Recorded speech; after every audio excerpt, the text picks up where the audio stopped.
Just to head back to the Middle East, if I may, I wanted to ask how far the parameters of normalization with Saudi Arabia have shifted since October the 7th and the war in Gaza.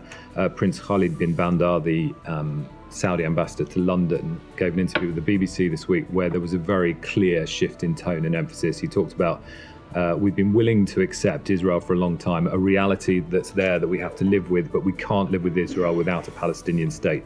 He said that nothing else matters other than a sovereign, stable, independent Palestinian state.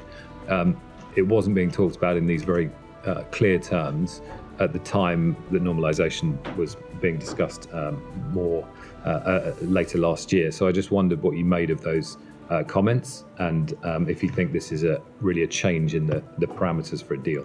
So the Secretary addressed a great deal of this on the road, but those are statements in a broad brushstroke sense we agree with as well. It is clear from the Secretary's travels that there is a convergence among ideas between the United States and Arab leaders that Israel should be able to live in peace and security, free from the threat of terrorism or attacks by its neighbors.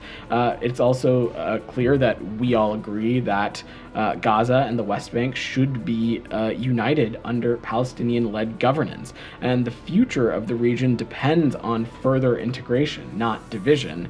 And this also requires the establishment of an independent Palestinian state. We've not parsed words about how key we believe that is to what we believe is longer-term peace and stability for the region. But do you think what Hamas did has effectively rewritten the Arab position in a much more clear sense? They weren't speaking with the use of that kind of language a few months ago. I just don't want to speak to any kind of evolution or anything like that. That wouldn't be for me to address.